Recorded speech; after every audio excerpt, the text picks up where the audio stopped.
Salut à tous, on se retrouve ce soir pour débriefer ce match de Ligue des Champions qui s'est terminé là il y a quelques minutes entre l'équipe de Chelsea et l'équipe de Lille, le dernier champion d'Europe contre le dernier champion de France.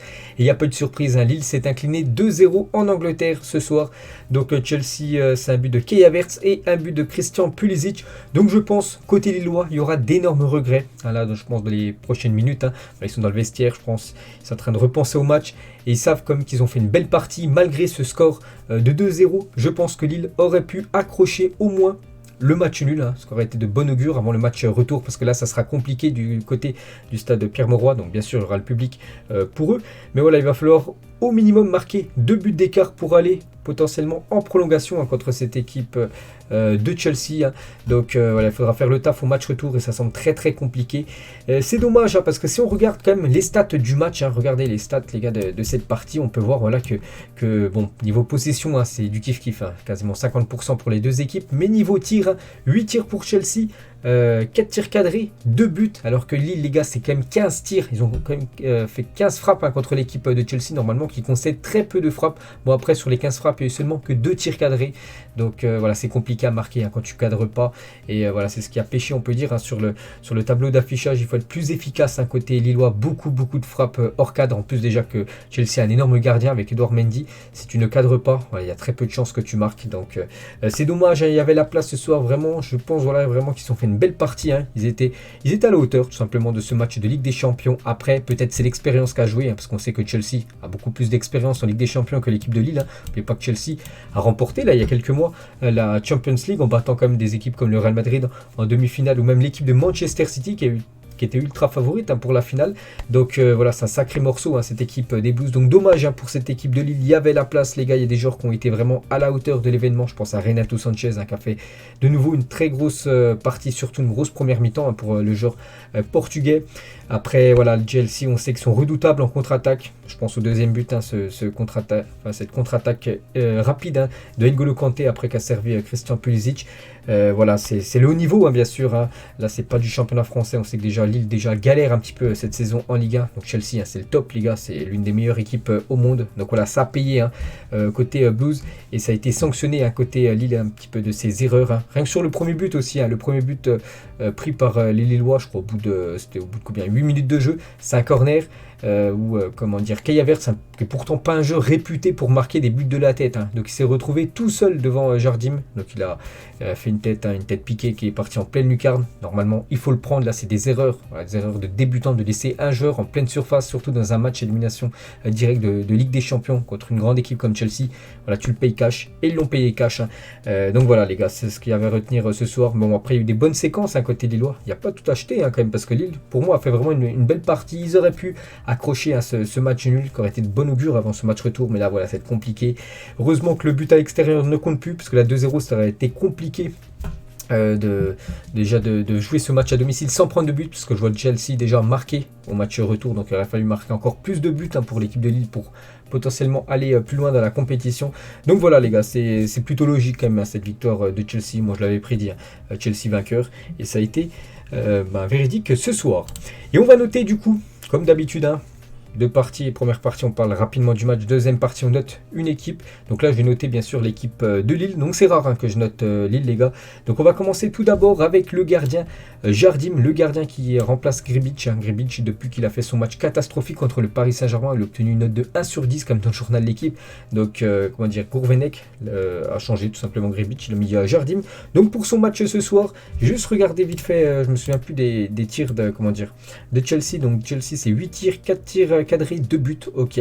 Donc j'ai attribué une note voilà, de 0 à 10. J'ai mis une note de 5 les gars pour Jardim.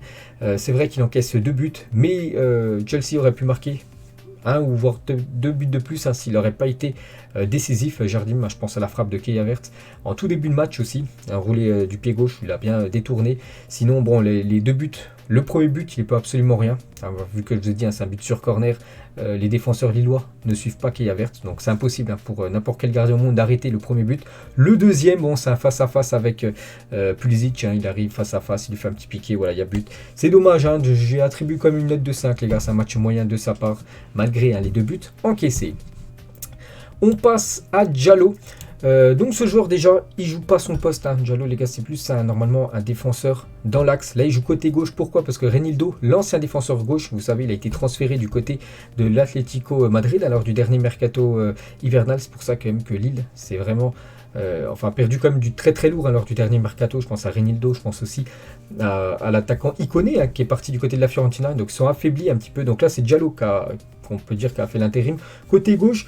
Donc je lui attribue une note de 5. Il a eu beaucoup de mal, surtout en tout début de match, hein. Vraiment les 20 premières minutes ont été très élevées de la part de Chelsea. Ils ont mis une très grosse pression. Donc la preuve, hein, ils ont marqué un but, hein, dans ces 20 premières minutes. Et vraiment tout passait sur le côté gauche. Voilà, le côté gauche de la défense de Lille. Après ça a été un petit peu mieux, il est rentré dans son match, hein. Donc voilà, je lui attribue comme une note de 5, hein, parce que malgré qu'il n'a pas joué à son poste, il a fait quand même un match correct, hein, dans l'ensemble bien sûr, hein, si on enlève les 20 premières minutes. Donc une note de 5, un match moyen de sa part. On passe à Botman. Donc ce joueur, hein, qui a failli quitter comme l'équipe de Lille, hein, lors du dernier mercato hivernal, il a failli aller du côté de Newcastle. On comprend, hein, pourquoi Newcastle s'intéresse au jeune néerlandais Botman. Donc un joueur déjà très très physique, hein, parce que je pense qu'il doit faire 1m90, très solide les gars. Il a été bon ce soir. Donc j'ai mis, il n'a pas été bon, si je mets le barème, il a été satisfaisant. Voilà, pour moi c'est une note de 6, hein. Il y avait quand même en face Hakim Ziyech, il y avait Kai Havertz, il y avait du très très lourd en face, hein, du côté de Chelsea. Il a fait son match, hein. C'est vrai qu'il n'y a pas eu non plus d'énormes occasions, hein, du côté de Chelsea. Donc pour moi voilà, il a fait son match, hein. Donc je pense que ça mérite une note de 6, hein, pour Botman.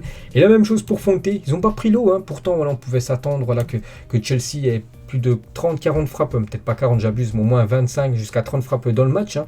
Et pas du tout, hein. Souvent pourtant en première ligue les gars, vraiment ils frappent beaucoup, puis là ils ont tiré seulement que 8 fois, donc c'est à dire que la défense les a bien contrés, les a bien canalisés, les attaquants de Chelsea. Donc 6 Botman, et je pense 6 la même chose, hein, pour Fonte. Pour moi ils ont fait le même match, un petit peu les deux, ils ont été solides malgré les 2 buts encaissés. C'est vrai que bon, sur le corner, je sais pas c'est qui ne prend pas Kai Havertz, c'est sur le deuxième but, c'est une contre-attaque rapide, hein, de N'Golo Kanté, ou ces deux joueurs bien sûr, on peut dire étaient un peu en retard, mais bon voilà, c'est comme ça, c'est le football. Et on finit avec Celik. Donc Celik, une note de 4. Donc c'est vrai que les autres, j'aurais mis 5 Diallo et les autres 6. Et pourquoi Celik je mets une note de 4? Parce qu'en gros, le deuxième but, c'est Renato Sanchez qui lui fait la passe. On est dans l'autre côté, hein, l'autre côté de Chelsea. Et je sais pas, il essaie de la dévier en une touche de balle. Et c'est à partir de là que le ballon est perdu. Thiago Silva récupère le ballon. Il l'envoie directement à N'Golo Kanté, qui est toujours dans sa partie de terrain. N'Golo Kanté fait une chevauchée de quasiment 60 mètres et il sert Christian Pulisic et bute juste après. Donc voilà, ça part de la mauvaise passe de Celik. Donc il n'aurait pas fait cette mauvaise passe, il aurait peut-être eu 5 voire 6, hein, mais voilà, à cause de ça je ne peux pas lui mettre la moyenne, hein.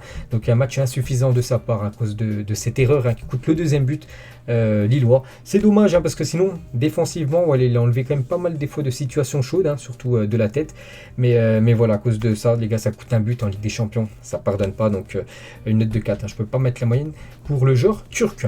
Donc voilà la défense, hein. Côté lillois, on va passer milieu de terrain. On va commencer avec André. Donc une note de 6, hein. Pour moi je trouve qu'il a été bon, hein, quand même en face les gars. Il y avait N'Golo Kanté, Kovacic qui est sorti sur blessure en espérant voilà, que ça ne soit pas blessé, et Loftus-Cheek après qui a repris sa place. Et je trouve vraiment qu'il a fait son match les gars. André, il n'a pas fait non plus un énorme match, mais voilà, il a répondu présent dans l'impact. La même chose, hein, pour Cheka, je trouve que les deux ils ont fait le même match. Voilà, Cheka et André, je leur ai mis une note de 6. Bon, il y a eu quelques pertes de ballon, hein. Là, des fois ça arrive avec la grosse pression. Des joueurs comme Chelsea ou comme N'Golo Kanté, voilà, qui te met la pression, hein. Des fois tu perds le ballon, ça arrive. Mais sinon globalement, ils ont récupéré des ballons. Ils ont joué plutôt juste, hein. Voilà, ils ont quand même perdu très peu, malgré qu'il y a eu quelques déchets. Donc je trouve quand même que c'est un match satisfaisant, l'encourageant des deux. Donc ça mérite une note de 6, hein, surtout que c'était comme Chelsea en face, hein, c'était pas une équipe éclatée au sol. Donc voilà, ils ont quand même répondu présent lors d'un grand rendez-vous de Ligue des Champions, donc 6-2. Et on finit avec Onana. Donc déjà je crois pas que c'est... donc là j'ai pris une compo, hein, sur internet, mais je crois que vraiment l'équipe de Lille déjà joue en 4-2-3-1 ce soir. Donc Onana en gros il a joué en numéro 10 derrière Jonathan David, et Cheka et André est en numéro 6, hein, juste devant. Donc là il est positionné ici, mais il a plutôt joué en numéro 10, hein, vraiment dans le cœur du jeu. Et pour son match ce soir, donc pour moi ça a été le plus mauvais, voilà, le moins bon on va dire. Onana, c'est dommage, hein. Donc j'attribue une note de 3, donc 3 c'est un mauvais match. Donc en première période, je sais pas, il a dû peut-être aller 15 ballons, je pense qu'il a perdu au moins 10. Ouais, vraiment il perdait tous les ballons à chaque fois. Il prenait le ballon, il tentait un dribble, il la perdait. il récupérait un ballon, enfin on lui redonnait le ballon, il faisait une passe, il la rendait directement au joueur de Chelsea. Donc on peut voir qu'il a été remplacé, voilà, parce que Gourvenec a vu qu'il avait beaucoup de mal. Donc une note de 3, je ne peux pas lui mettre plus, non, il n'a pas été bon, donc c'est un mauvais match de sa part. On termine avec l'attaque, donc Bamba qui a commencé côté gauche, donc lui aussi il a de fortes chances qu'il quitte cette équipe de Lille en fin de saison. Bref, donc pour son match ce soir, c'est une note 2-6, match satisfaisant. Il a été actif sur son côté gauche. Bon, lui aussi beaucoup de déchets, il a perdu beaucoup de ballons. Bon, après voilà, ce qu'on demande aux ailiers, c'est souvent de dribbler, voilà, de prendre des risques bien sûr pour essayer de gêner, on va dire, les défenseurs. Donc il l'a fait. Bamba, lui aussi il a perdu aussi pas mal de ballons comme j'ai dit, avec des passes pourtant simples, il les a perdus, bon c'est comme ça. Donc une note de 6, voilà pour Jonathan Bamba pour son match ce soir. Jonathan David, donc il a déçu Jonathan David, une note de 4, donc match insuffisant de sa part. Il a touché lui aussi des ballons, donc et il a très peu pesé sur la défense de Chelsea. Bon, après c'est l'une des meilleures défenses au monde, quand tu as Rudiger qui est vraiment impressionnant, Christensen, tu as aussi Thiago Silva qui a encore fait un gros match, je pense au PSG, voilà, qu'il ne voulait plus, maintenant vraiment il fait masterclass sur masterclass du côté de l'Angleterre. C'est dommage. Bref, Jonathan David, il n'a pas trop existé ce soir, ça a été très compliqué, voilà, quand tu as des grands défenseurs comme ça en face, donc ça ne mérite pas la moyenne. Il n'a toujours pas marqué quand même en 2022, il a beaucoup de mal sur cette nouvelle année, l'attaquant canadien, donc une note de 4, c'est un match insuffisant. Donc je ne vais pas lui mettre en dessous, puisque vu qu'en face c'était quand même très costaud, voilà, la défense. Donc c'est pas qu'il a perdu énormément de ballons, mais c'est qu'il déjà il a touché très peu, et à chaque fois il faisait, on va dire, les mauvais choix, le joueur Jonathan David. Et pour finir, on va terminer avec le Portugais Renato Sanchez. Donc c'est celui qui m'a le plus plu, voilà, ce soir. Donc c'est celui que j'ai attribué la plus belle note, pour moi une note de 7 les gars pour Renato Sanchez. Donc déjà il a fait vraiment une première mi-temps XXL, il a vraiment été énorme, un peu plus effacé en deuxième par rapport à tout ce qu'il a donné en première période. Donc je crois qu'il est sorti à la 70e minute de jeu. Donc en première période, je sais pas, il a dû toucher peut-être une trentaine de ballons, je sais pas s'il a dû perdre 2-3 ballons, c'est tout, sinon tous les autres ballons qu'il touchait, c'était à chaque fois des bons décalages, il prenait de vitesse les joueurs de Chelsea, il récupérait beaucoup de ballons, vraiment il a fait vraiment une énorme première période, un petit peu moins je veux dire en deuxième, vu qu'après il pêchait un petit peu physiquement. Donc une note de 7, pour moi ça a été le meilleur Lillois ce soir, et lui aussi il a de grandes chances qu'il quitte cette équipe de Lille, et je pense qu'il y a beaucoup de clubs anglais, voilà, des dirigeants anglais qui ont regardé sur le match de Chelsea, qui ont vu Renato Sanchez, qui savent qu'il va certainement quitter cette équipe de Lille, je pense qu'il va intéresser pas mal de clubs lors du prochain mercato. Donc une belle note pour Renato Sanchez malgré la défaite de son équipe. Donc voilà les gars, la fin de ce débrief, je pense avoir été complet sur tous les joueurs. Bon, après il y a des joueurs qui sont rentrés. Ben Arfa, bon on l'a pas trop vu, il a joué une dizaine de minutes, c'est compliqué à noter les joueurs. Une dizaine de minutes en face, il y a des joueurs qui ont fait des gros matchs, je pense à N'Golo Kanté, je pense à Thiago Silva, vraiment j'aurais noté les deux, c'était quasiment une note de 8 pour les deux. Et voilà les gars, vraiment Chelsea, c'est quand même du très haut niveau. Dommage pour cette équipe de Lille, après il reste un match retour. Tout peut arriver, il va falloir de toute façon mettre une grosse pression dès l'entame du match, ça peut aller très vite, il peut déjà avoir 1-0 au bout de 10 minutes de jeu, puis après tout reste possible bien sûr dans ce match retour de Champions League. Donc Lille peut le faire, on verra maintenant un verdict dans un mois. Donc voilà les gars, la fin de ce débrief, j'espère que ça vous a plu. Donc on se retrouve demain midi les gars pour beaucoup d'infos bien sûr sur ce match et sur l'autre match entre Villarreal et l'équipe de la Juventus qui s'est clôturée sur un match nul 1-1. Allez, bonne soirée à vous et à demain.